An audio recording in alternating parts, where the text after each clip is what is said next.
Hello, and welcome to Sleep Unplugged with Dr. Chris Winter. I'm Dr. Chris Winter. This is episode 12, Sleep and Athletic Performance, Major League Sleep.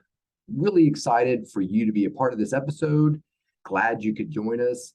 Really thankful for all the feedback and positive comments about last week's episode on sleeping pills. I knew that would be a big topic. It was a little bit of a longer episode, maybe a little heavier, lots of things to get through, lots of content still left for future episodes. I'm glad so many of you found it helpful to sort of create a framework for how we'll think about sleeping pills, what they do not do, and why they may be as big a part of the problem when it comes to the treatment of insomnia as they are the solution. So really appreciate all that feedback. It was a big week for sure with that episode. We usually start our episodes off with corrections. I don't think there were any from last week that I've become aware of. So in lieu of that, we'll have two viewer comments. We usually have at least one. We'll do two. The first is from Dominic, who said basically, hey, do you have any episodes for people with chronic insomnia? Appreciate the comment, Darwish. Dominic. Glad you're listening to the show. So, as we talked about in the first episode dealing with insomnia, so if you're new to the show, we do this weekly. The first Monday of every month, we always dedicate to some topic related to insomnia. So episode 2 was about what insomnia is not, which is an inability to sleep. So it was important to get some definitions out there. And in that episode, we talked about acute insomnia, chronic insomnia, and how I really feel like those distinctions are not particularly helpful. So what I would say to you, Dominic, is yeah, all these episodes hopefully will give you something that you need to reshape the way you think about your insomnia and tackle it from different angles. But I think that first Monday of every month is really what you want to pay attention to. So far we've had 3.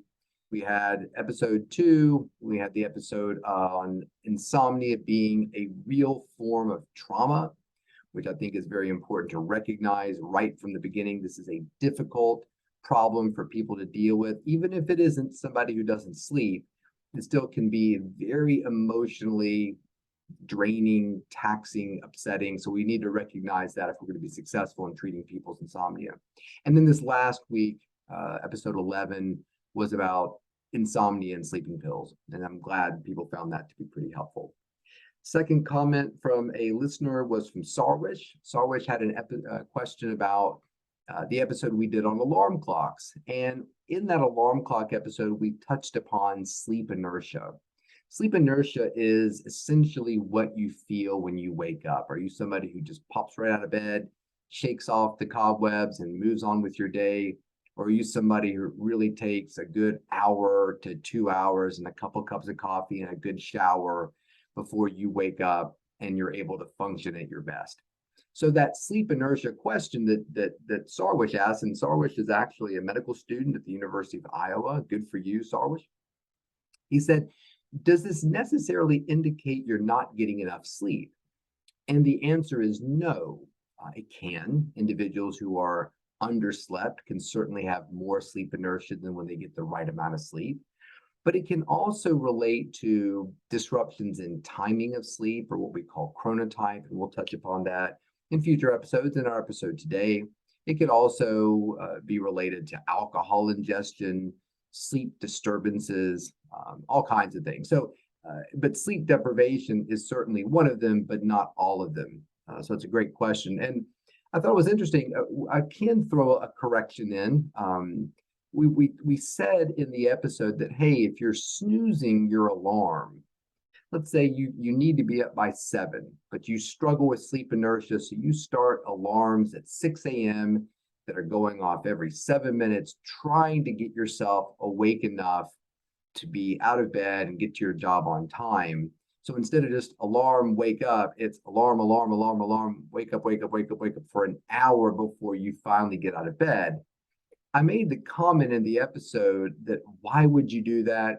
you're sort of ruining the quality of that last hour of sleep when you could just train yourself just to get up and so you could sort of preserve that final hour. And I was following Brandon Peters, great sleep physician out there, trained at Stanford, wrote a wonderful book about insomnia. You can follow him at Brandon Peters, MD, on Twitter.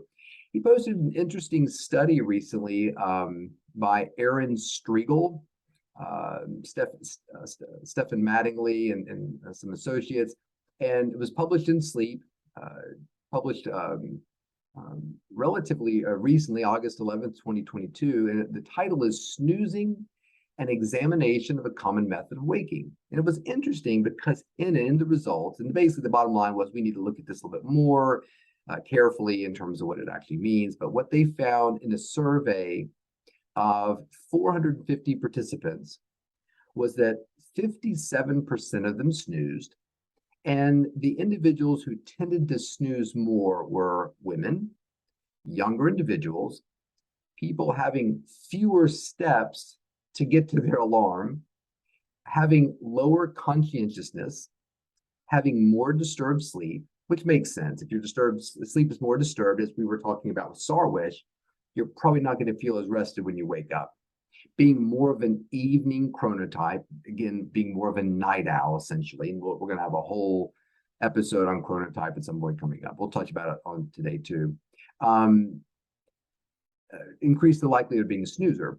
But what was interesting was snoozers in this study, it was reported that snoozers did not sleep less than non-snoozers, nor did they feel the sleepiness or nap more often. So what I said in my episode was, why would you ruin the quality of that last hour where you could get a better quality, maybe more quantity sleep by just sleeping up until the time when that first alarm went off? But this study sort of says, hey, that might not necessarily be true, that whether you snooze or don't snooze, you're not actually losing sleep. So I thought that was really interesting. Check that study out if you're so inclined. So the topic today that I want to get into is sleep and athletic performance, because it's something that I've been involved with for a very long time. And to give you a little bit of background about my history with sleep and athletics, when I was an undergraduate student, and you can go back to episode 1, it kind of gets into a lot of my backstory and how I ended up in sleep and how that all kind of came to be, if you're interested. Well, when I was working as an undergraduate student at the University of Virginia with Paul Surratt, he and I had a conversation. I said, it'd be really interesting to look at how sleep and travel affects athletes. And he basically said, yes, that would be a great idea. And we never did anything about it. So around that time, 1992, 1993, this was not something that was being really looked at. And I remember him saying to me, the great thing about sleep, Chris, is you decide what kind of doctor you're going to be, because I was an undergraduate student at the time. He said, the great thing about sleep is it's wide open. Ask a question, it's probably not been answered. So this question you have about sleep and travel and athletic performance probably not really been looked at least that carefully. So I did nothing about it. Fast forward through my undergraduate, through all my years in medical school, my internship, my residency, I finally graduated in 2004 from my sleep fellowship, and I've got a real job. I'm actually seeing patients and more or less in charge of my own life. And something interesting happened in 2004, and that was Major League Baseball, the Montreal Expos, who obviously played in Montreal. They later became the Washington Nationals. But at the time, the Montreal Expos were splitting their games between Montreal, Canada, and Puerto Rico. Now, Puerto Rico is actually plays or operates on Atlantic time. So they're actually 1 hour east of Eastern Standard Time. So if you live in New York or in Charlottesville, where I live, or I'm in Florida right now, along the Eastern Seaboard, you're on Eastern Standard Time. So as you travel west, there are 3 time zones you travel: Central, Mountain, and then Pacific Time. But for this one particular season in 2004, Major League Baseball, a major sport in the United States, was being played across 5 time zones. So I thought, this is fantastic. What an awesome opportunity to sort of take a look at that question that I had when I was back in 1994. And I'd always been looking into sleep and athletic performance since that time, or 93. What's interesting is if you look at how many articles came out in sort of medical journals in 2021 that had to do with sleep and sports. If you type sleep and sports in a keyword search, in a medical search we call PubMed, comes up with 1,097 articles. That was in 2021. Back in 1992, there were 27. If you look them up, many of them have nothing to do with what you would think about sleep and sport. So this was not something that was being really looked at. So there was not a big body of evidence out there at the time. In fact, I had this massive black binder full of any article I could find of any relevance related to sleep and sports at that time. I thought this would be a really fun thing to kind of look at. So here we are, it's 2004, Major League Baseball is being played across 5 time zones. I thought, this is the time. So I actually investigated it, set up a little retrospective study and looked at how games were being played. But I had to figure out how I was going to classify these teams. And the convention had always been, if you were the Los Angeles Dodgers, you were a Pacific West Coast team. So if you came out to play the Atlanta Braves and beat them, of course we beat them, then you were always a West Coast team. But we have this convention. So if you're a traveler, the convention is for every time zone you travel, it takes you about 24 hours to adjust. So I thought, if the Dodgers fly from LA to Atlanta and they travel 3 time zones east, yeah, they're a West Coast team, but after 3 or 4 days, they've acclimated to East Coast time. So if they fly from Atlanta up to Baltimore, they're not really a West Coast team anymore. They're an East Coast team. They've adapted to East Coast time. And that was the cool thing about baseball. Number one, lots of games. Number two, lots of time spent stationary within cities and time zones. So the convention I came up with was, if LA is in LA, the Dodgers are in LA on Monday, and they fly out to Atlanta, they're 3 hours off. 24 hours later, a day later, they're 2 hours off. After another day, they're 1 hour off. And after the next day, 3 days later, they've acclimated to East Coast time. So now if the Dodgers go from Atlanta up to Baltimore to play the Orioles, a little interleague play, they are essentially acclimated to that time. Now, when they fly from Baltimore back to LA, they're once again 3 hours off until 3 days pass, and then they're back to being acclimated again. So I had this massive grid that was happening every day that looked at every team and where they were in that acclimation process. So if they were acclimated and they've been at home for a long time, they were a 0. If they went from the West Coast to the East Coast, they were a 3. And I kind of designated it +3 going from east to west and -3 west to east. And so every day on the Major League Baseball schedule, there were 2 teams playing with 2 numbers, a 0 and a 2, a -3 and a -1. Like it. So, and then the question became, okay, does that number influence how they play, their success as a team? And the answer seemed to be yes, that the more unacclimated you were compared to your opponent, the more you would lose. And it was really interesting because you would come up with these very bizarre situations sometimes, meaning that, let's go back to the Dodgers. They're in LA, they fly out to Atlanta, play a few games. They go up to New York, play a few games, beat up on the Mets, and then they fly back home to LA. So on that first day they get back to LA, they're back to being a -3. Now, let's say the Braves are in Atlanta, they fly out to Seattle, play a few games there, then they come down to Anaheim, they play the LA Angels a couple games, And now they're back in LA playing the Dodgers. So it's the Braves versus the Dodgers. Now, if you're just walking into the stadium, know nothing about this, know nothing about their travel, the casual fan, you'd think, oh, Dodgers are the home field advantage. They got a real advantage here because they're playing in their own stadium in Atlanta. They've come from all over across the country to play here. Well, yes, but Atlanta made the trip many, many days ago. They're acclimated to the West Coast. The Dodgers, they just got back into town yesterday. So while the Dodgers do have the home field advantage, we gave the term circadian advantage to the team that was most aligned in terms of their circadian rhythm or their sleep. And sure enough, that circadian advantage really it had an influence on how teams did. So I actually presented that research in Denver in 2004. And I made a comment at the end of my presentation, which was just sort of stupid. This is a long time ago. I said, and this is the reason why the Colorado Rockies will never win the World Series. And just for the hell of it, I said at the end, because I was in Denver and I wanted to get a rise out of people.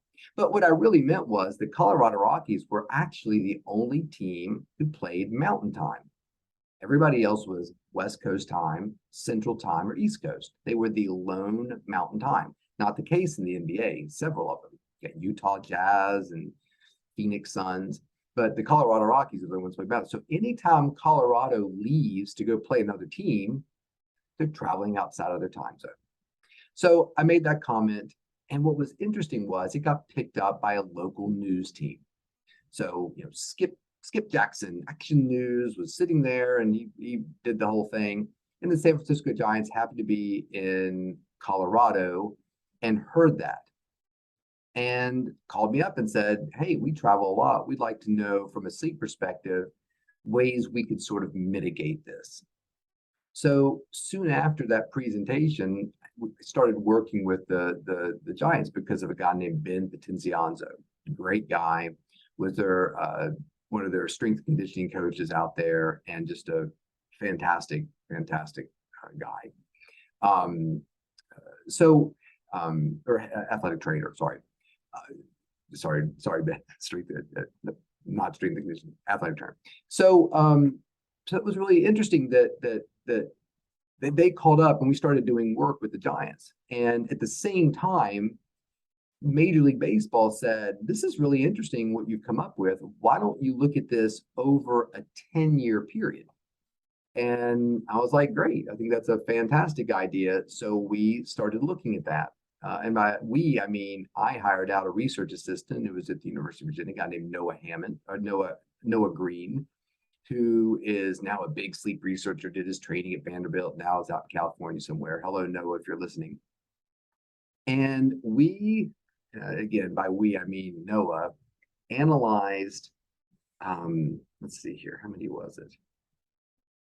Let me pull this up here real quick. So we did that sort of that grid that we were talking about and looked at games over an entire 10-year period to figure out what was going on in terms of them. So that was 24,121 games that we had to figure out individually where each team was in that circadian process. So this was a study that we actually wrote up. It was published in 2009 in the International Journal of Sports Physiology and Performance. You can look that up if you're interested. It was called Measuring Circadian Advantage in Major League Baseball, a 10-year retrospective study. So that was really the beginning of my foray into sleep and sports, but it's certainly not the beginning of sleep as within sports and being evaluated. In fact, there's a little history that's kind of fun to get into. So back in 1881, there was a guy named James Robinson, and he was actually the first athletic trainer hired to work with the Harvard football team. So around that time, professional or bigger sports organizations, collegiate, were actually looking to try to sort of solidify how they actually dealt with their athletes. And so interestingly enough, This guy, James Robinson, was the first athletic trainer to work with football team, Harvard football team. Harvard has not started playing football yet. They have their first game against Merrimack on September 13th at home. Good luck to the Crimson. So over time, these athletic trainers started to pop up, and eventually they started coming up with ways to deal with athletes. And one of my favorites in terms of, as they started to try to consolidate all this information about athletics, there was a guy named Billick who came up with what's called the Trainer's Bible. And it's regarded as really the first written text of athletic training. And it's important because in the Trainer's Bible, Billick references sleep 20 times. So when I think about the father of sleep performance, I think of Billick because he was really the first person to be thinking about how does sleep influence the athletes that we train. And I'm going to give you 3 quotations from the Trainer's Bible that are absolutely my favorite. The first is, under stress of a coming contest, athletes frequently sleep poorly and then worry about its possible deleterious effects. Could not be more true even today. Number 2, a relatively poor sleeper should have a room to himself. Separate beds are preferable. Athletes rarely sleep soundly when doubled with strange bedfellows. So think about that. What they're actually saying is not only should the athlete, we're not talking about room to himself, but maybe if you've got a guy on the team who's not sleeping really well, he could have his own bed. And I'll tell you a funny story about sleep and beds. I was giving a presentation to the United States women's soccer team, and I was making comments about your sleeping environment prior to a big contest. And I won't say her name, but one of the athletes raised her hand and very politely said, this is by far the way one of my favorite teams I've ever worked with, the United States women's soccer team. They were just awesome. She raised her hand and said, hey, Dr. Winter, I get the impression that you think we get our own rooms. I was like, you don't get your own rooms before a game? They said, no, the only time we ever get our own room is on the night before a World Cup final or an Olympic final. And I don't know if you remember, not too long ago, before a big final with the United States Women's World Cup, there was some controversy about England saying the United States was coming around their hotels and snooping around or something, which was not true at all. Basically, they were scouting out a hotel for their women were they to win and get into the finals. They were going to switch hotels and they needed to find a place that would have all the women there. So it was just the whole controversy was ridiculous. So what was really funny was we talked a lot about what makes a good roommate. And of course, right after this was when the whole thing exploded in terms of, well, why did the men's soccer team, which I don't think I could name a United States men's soccer player. I'm not a huge sports fan, haven't really gotten that far yet. But they got their own rooms. Why don't the women? But they don't. Just the night before there's 2 World Cup finals. So a final quotation from Billick, which I really like, is a glass full of port wine, followed by a beer 15 minutes later, can be helpful in knocking out a hyper-excited athlete.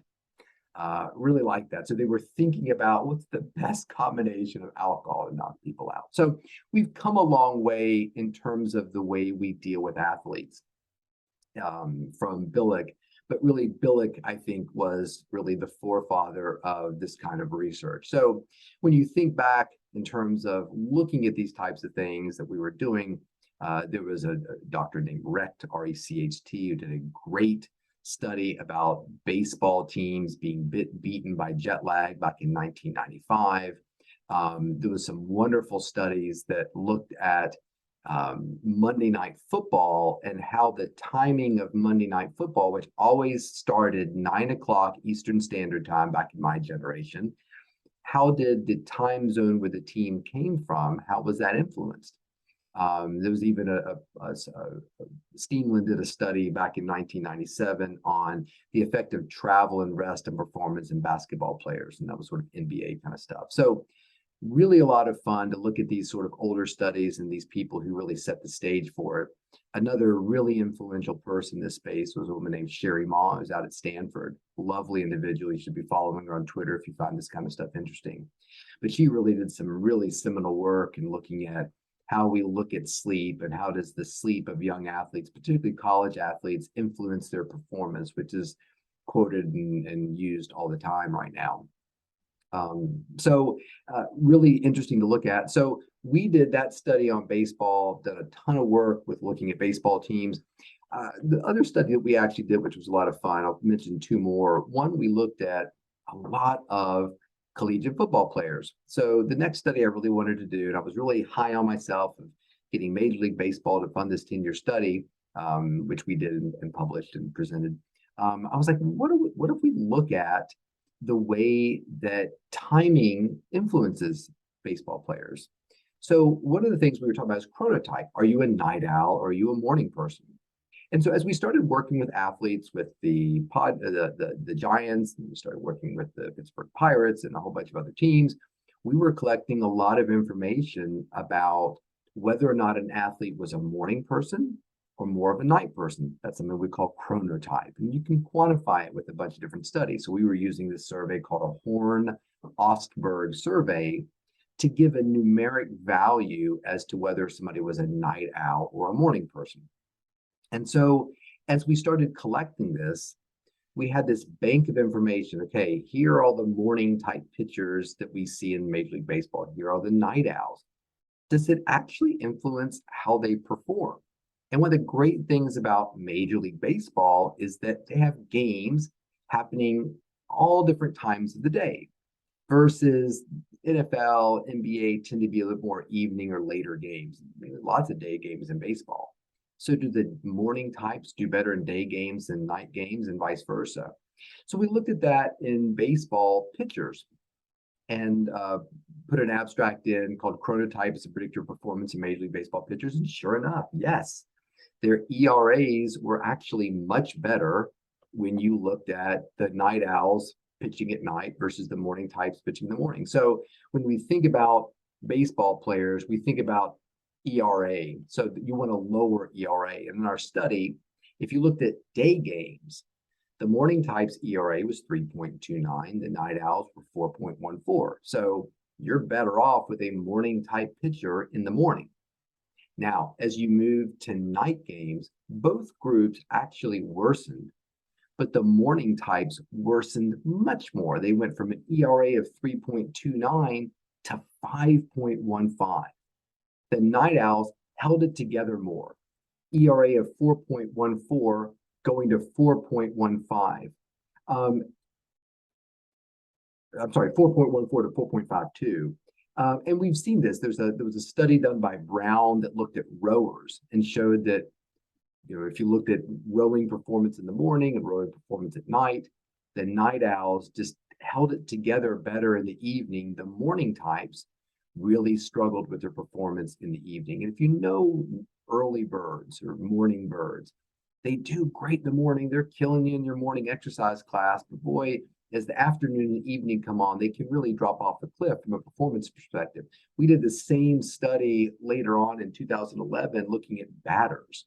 And we divided them up into morning and night owls, but also morning games, afternoon games, evening, night games. And sure enough, batting averages with the morning types went from 2.67 down to 2.52. I'm sorry, 0.252. And again, for batting average, you went higher. Then night owls went from 259 up to 306, going from morning to night games. So really interesting research looking at those types of things. And then I got greedy and I said, well, okay, let's move on from baseball and let's take a look at college football. So we actually got information from about 400 college football players in the ACC. We got them from just about every team in the ACC except for Georgia Tech, who had a coach at that time. His name was Chan Gailey. I was working with an athletic, I don't know, some trainer or something like that. He said, oh, yeah, we'll get you all kinds of data, send the surveys down here with your IRB and all your research forms, and we'll get all the consents and everything done. And later on, he called me up and said, yeah, we're not going to be able to participate. He said, Coach Gailey does not want to know anything about the sleepiness of players in college football and how we might be taking young, lean players, beefing them up, maybe giving them something like sleep apnea and screwing up their sleep. And all we were looking for is basic demographic information about their sleep, including some, sort of sleepiness scales. And they refused to participate. But we had so much information, and we were able to show that, look, if you compare college football players to professional football players, they are much sleepier, position to position. And what was really interesting was we actually took those players and followed the ones that got drafted and made a prediction. We think the sleepier players that get drafted will sort of be more of a bust in the NFL than the non-sleepy players. So the players, the college students who have their sleep together are going to do better in the NFL. Now, what I always secretly thought was, if I'm an NFL player or I'm an NFL coach, I'm going to draft the sleepy people, because my guess is if I can draft them, they're already good enough to be considered for the NFL. I'm going to get them on my team, and then I'm going to figure out why they're so sleepy and fix that, and their performance is going to explode. But anyway, we showed in a study that we presented, it was called Draft Value in the National Football League, that the sleepier the player was, the more likely they were not to pan out as an NFL pick. We did a similar study with Major League Baseball players, where we evaluated their degree of sleepiness, and then we forgot about them. 3 years later, we went back to find out, where are those players now that we evaluated? The sleepier they were, the more likely they were to be out of Major League Baseball. So bottom line is this: I'm not a huge sports fan. One of there's two reasons I think looking at sleep in elite athletes is good. Number one is it's like a big lab. We could study teachers or accountants, but we can't really figure out, okay, if we make the teachers sleep a little bit better, we influence these things in these accountants' lives and make it a little bit better, opportunities to sleep, more sleep, better sleep environments. How do we measure their performance? And what's so wonderful about athletics is everybody's measuring the performance. You can go online right now and see how your favorite player in whatever sport is performing. And so it's very easy to get information when you change the variables of their sleep as to whether or not it's working or not. And I'd like to think that it was working for the Giants, because when we started working with them, they won a lot of games, not because of their sleep independently, but because the Giants were thinking about things like sleep and other things that maybe other teams weren't. And then they suddenly started winning World Series. The second reason I think looking at sleep in sports is so important is because I'm nobody. I can sit here and tell you in this podcast that sleep is everything when it comes to your athletic performance, whether you're an elite professional athlete or just somebody who likes to get after the gym or does a Spartan race every few months, or you're a marathon or whatever you do, or your kids do. Sleeping will make you better at your athletics. So I can tell you that. You might pay attention to it, you may not. But if LeBron James or if Tom Brady tweets out something about sleep, then that individual can do more work with that one comment, with that one social media post that I could probably do in my entire lifetime. And I'll end the conversation with a funny story. I was driving back from a lecture one night. It was late, around 3 a.m. I get a phone call, and it was my son who was in college. And he said, "Dad, Tom Brady just tweeted something about you." And sure enough, I'd been on the TV12 podcast talking about sleep and athletic performance, and Tom Brady said something like, "Yeah, sleep's very important, and so we should listen to what Chris has to say." And nothing that I do independently would be so important as to get my son to call me at 3 o'clock in the morning.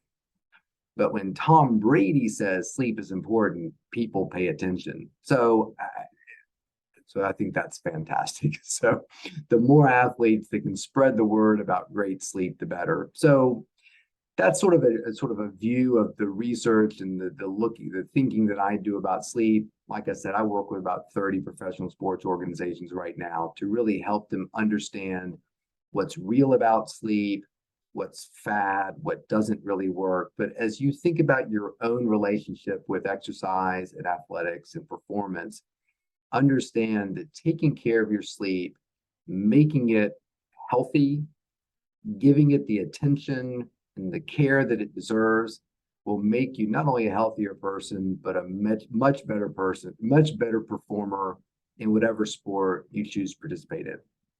So if you're interested in more information, you can follow me at Dr. Chris Winter on Twitter, Dr. Chris Winter Instagram, Dr. Chris Winter TikTok.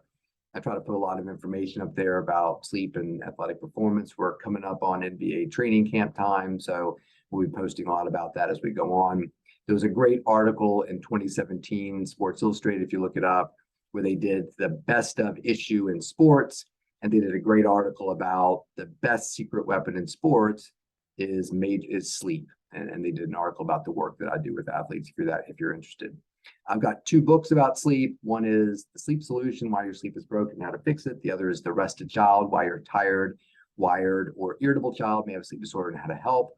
I've always been interested in writing a book about sleep and athletic performance, but I don't think I'm quite there yet in terms of collecting the information that I want to be in that book. And it's difficult because I don't really like to talk about specific athletes that I work with, just because it's sort of more of a patient-doctor sort of confidentiality thing there. So I'm not sure how interesting that book would be if you're not mentioning athletes by name. So I hope this was interesting to you and gives you sort of a brief introduction in terms of how I think about sleep and elite athletes. When it boils down to the end of the day, they're just men and women like you and me who've got to sleep, try to rest, and be their best the next day. They just do it on a bigger stage. Thank you very much for tuning in. I hope this was interesting to you, and we'll see you next week. Until then, sleep well.